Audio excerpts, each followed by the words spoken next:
ये बात आप जो धर्म परिवर्तन की कर रहे हैं सर, मैं यहाँ पर धर्म पर डिबेट नहीं कर रहा हूँ। एक फिल्म आ रही है और एक समुदाय की महिलाओं से जुड़ी हुई है, उस पर डिबेट कर रहा हूँ। तो रुक जाइए हाजी नाजिम खान, इतनी नहीं बेचैन होते हैं। और जो आप बात धर्म परिवर्तन की कर रहे हैं, ये आपसे थोड़ी देर पहले असगर खान को ये सलाह देनी चाहिए थी जो कह रहे थे घर वापसी कर लो, घर वापसी कर लो।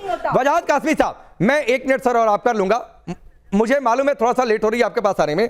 सुपर्ण वर्मा जी हमारे साथ जुड़े हुए हैं, जरा उनको स्क्रीन पर दिखाइए। सुपर्ण वर्मा जी हमारे साथ जुड़े हुए हैं जो फिल्म के डायरेक्टर हैं। बहुत बहुत स्वागत है सुपर्ण जी आपका टाइम्स नाउ नवभारत पर। कहा जा रहा है, यहां पर पैनलिस्ट कह रहे हैं कि ये फिल्म एक प्रोपेगेंडा है, यूसीसी का वेपन बनाया जा रहा है। सर पहले तो मैं एक चीज कहना चाहूंगा कि सच को चिल्लाने की जरूरत नहीं होती, उसकी गूंज काफी होती है। दूसरा, मैंने तो मतलब सिर्फ एक बंदा काफी भी है भाई बनाई है, ना वो प्रोपेगेंडा थी किसी चीज की। मैंने हक बनाई है, ना वो प्रोपेगेंडा किसी चीज की। हक एक बहुत ही इमोशनल फिल्म है, एक बहुत ही एम्पावरिंग फिल्म है और औरतों को प्रति एक संवेदनाशील फिल्म है, जहां आप फिल्म जब देखेंगे तो आप रियलाइज करेंगे कि हर दोनों बैलेंस्ड पॉइंट ऑफ व्यूज को पेश किया गया है। जहां घर की लड़ाई एक देश का मुद्दा बन चुकी थी और ये दो लोगों की कहानी है, एक पति पत्नी की कहानी है, अब्बास और शाजिया की। और जिस तरह से इमरान और यामी ने इनको दर्शाया है, जिस तरह से पर्दे पे लेकर आए हैं, ऑडियंस का दिल ये फिल्म जीतेगी। ये फिल्म लोगों को मिलाने के लिए बनी है, विचार विमर्श करने के लिए बनी है, लोगों को बांटने के लिए नहीं बनी है, ना प्रोपेगेंडा के लिए बनी है, ना ये मेरी परवरिश रही है, ना ये मेरी विचारधारा है। और आई थिंक लोगों को बिना फिल्म देखे, बिना कुछ जाने, ट्रेलर देख के समझ सकता है इंसान की फिल्म का अंदेशा क्या होता है। लोग, ऑडियंस बहुत स्मार्ट होती है, फिल्म सूंघ लेती है। एक चीज मैं मुझे मालूम है आजारी जी बहुत इशारा कर रहे हैं, कासमी साहब भी वेट कर रहे हैं। एक चीज और सुपर्ण साहब आपसे जानना चाहूंगा कि आखिरकार ये फिल्म बनाने का ख्याल कहां से आया? क्यों लगा कि एक केस शाबानो केस पर फिल्म बननी चाहिए? क्यों लगा कि इसके जरिए, चूंकि फिल्म में सभी धर्मों के लिए समान अधिकार हो, कौम या कानून, ये भी आपके पोस्टर पर लिखा हुआ है कि ये देश कैसे चलेगा संविधान या शरीयत से, ये सारी बातें इस फिल्म के जरिए हो रही हैं। कहां से इसका ख्याल आया? 2-3 चीजें देखिए, सोसाइटी या समाज हमारा, राइट, हर साल इवॉल्व करता रहता है। ऐसा नहीं है कि जो समाज जो 10 साल पहले था या 20 साल पहले था या 30 साल पहले था या 100 साल पहले था, हम उसी समाज में रहते हैं। समाज बदलता है, संविधान बदलता है, लॉज बदलते हैं, लोग बदलते हैं, दिल और दिमाग बदलता है। तो अगर हमें लगता है कि कुछ चीजों में औरतों का पीड़ित कोई है, मेरे लिए इंसान से बढ़ के कोई धर्म नहीं है। आई डोंट थिंक किसी इंसान के लिए इंसान से बढ़ के कोई धर्म होता है, तो सारे धर्म बने ही इंसान के लिए हैं। अगर आप बेसिकली, मेरा कॉन्सेप्ट मानना यह है कि अगर आप ब्रह्मांड को देखो तो उसके अंदर पृथ्वी एक कण है और उस कण में हम कितने छोटे हैं आप इमेजिन कर सकते हैं। सो मेरे में ऐसा कोई ईगो नहीं है कि मैं इतना बड़ा हूं या ये इतना बड़ा है। हम इस ब्रह्मांड में बहुत छोटी हैं। उसके अंदर अगर हम एक दूसरे से संवेदनाशील से जी सकें तो समाज आगे अच्छे से बढ़ेगा, जिंदगी में खुशहाली रहेगी। और मर्द और औरत में समानता लाना एक बहुत जरूरी आवश्यक चीज है।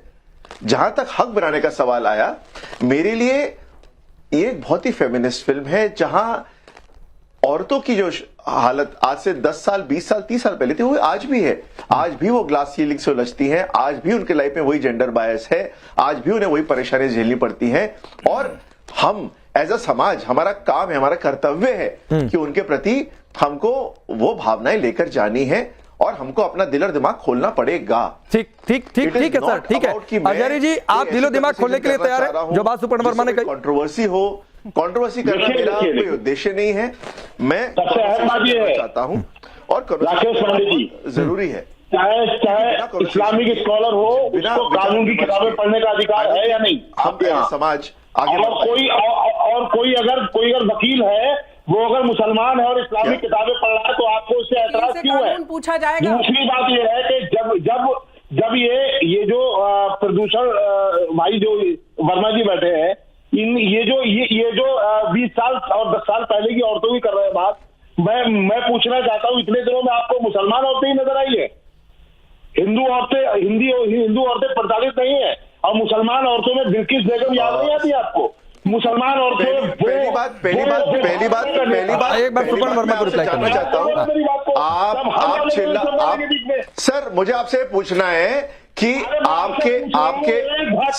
आपके कानों में कोई खराबी है, तब चिल्ला के क्यों बात कर रहे हैं? मैं तो चिल्ला नहीं रहा हूं। नहीं, आप आराम से बात कीजिए, आप आराम से इंसानों की तरह बात कीजिए, आप इंसानों की तरह बात कीजिए। पहले तो शांत हो जाइए, आप चिल्ला के बात करेंगे, आपको चिल्लाना है, मैं चिल्लाऊं, आपको सिर्फ आवाज करनी है, हल्ला करना है तो सब्जी मंडी में जाइए। आजारी जी, मैं फिर कह रहा हूं सर, आप बिल्किस बानो के साथ जो हुआ उसको लेकर भी यहां पर बहुत सारे लोगों ने कहा कि गलत हो रहा है, फिर उसका सॉल्यूशन भी निकला इसी देश में। आप सुपर्ण वर्मा को सुनने के लिए तैयार नहीं है, लगातार आप बोलते जा रहे हैं। मुफ्ती आजाद कासमी जी, सर प्लीज इस स्टूडियो को, एक कार्यक्रम को आप टाइम्स नेटवर्क पर हैं और टाइम्स नेटवर्क की मर्यादा बनाकर रखिए। मैं फिर कह रहा हूं, चलिए सुपर्ण वर्मा के साथ काफी व्यस्तताएं हैं, वो फिर आपका एनकाउंटर में करवा दूंगा उनसे और फिर ये चर्चा चलती रहेगी। लेकिन सुपर्ण वर्मा जो कहना चाह रहे हैं वो आपको दिक्कत इस बात से नहीं, शाहबानो ही क्यों नजर आई सुपर्ण वर्मा को, कोई और क्यों नहीं दिखा? आपको दिक्कत यह है कि शाहबानो दिख क्यों गई? भाई हमारी ठेकेदारी बंद हो रही है। चलिए सुपर्ण वर्मा जी, आपका बहुत बहुत धन्यवाद। लेकिन वजाहत कासमी जी, ये इतनी दिक्कत क्यों हो रही है? हर कोई, चाहे अजहरी हो, चाहे असगर खान हो और चाहे यहां पर नाजिम खान हो, नाम सुनते ही बेचैनी हो जा रही है। शाहबानो ही दिख गई, प्रोपेगेंडा है, सही बात भी निकल जाती है। हाँ रुकिए, असगर खान आऊंगा, कासमी जी को सुनिए। आप शाहबानो की जगह बिल्किस बानो बोल रहे थे, आप बिल्किस बानो बोल रहे थे, सही बोल रहे थे। अरे बोला, मैं कह रहा हूं आप वकालत की वकील की जगह इस्लामिक स्कॉलर लिखिए, पीछे से ये कानून की किताबें हटा दीजिए सर, ज्यादा अच्छा लगेगा, ज्यादा अच्छा लगेगा। अभी वजाहत कासमी को सुनिए प्लीज, नहीं अच्छा लगता है, अभी सिर्फ वजाहत कासमी बोल रहे हैं, पीसीआर इंश्योर करिए, सिर्फ वजाहत कासमी। जी राकेश भाई, बात ये है, संविधान को नहीं मानते राकेश भाई, बात ये है,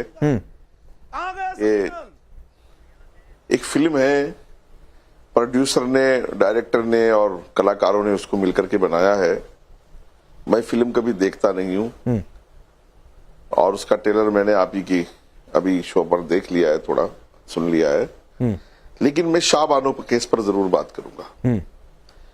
शाहबानो केस जितना गंभीर और जिस कदर हालात इस मुल्क में हुए, यहां तक कि मुल्क में कानून तक बदला गया और पूरी उस वक्त कई लोगों ने इस्तीफे भी दिए। मैं एक बात पूछना चाहता हूं, बहुत हम लोग पता नहीं क्यों चिल्लम चिल्ली करके ना किसी भी डिबेट को, ये किसी भी बहस को, अच्छी खासी को खराब कर देते हैं। हम लोग आराम से भी बात कर सकते हैं। मैं कुछ एक दो सवाल करना चाहता हूं। क्या मुस्लिम पर्सनल लॉ बोर्ड ने उसके बाद भी किसी गहनता से कभी सोचा है कि मुस्लिम महिलाओं की परेशानियां क्या हैं और क्यों एक मुस्लिम महिला सुप्रीम कोर्ट या हाई कोर्ट या क्यों वो मुस्लिम पर्सनल लॉ बोर्ड पर अपना एतमाद नहीं जता रही है? कभी इस पर गौर व फिक्र हुआ? कभी नहीं हुआ।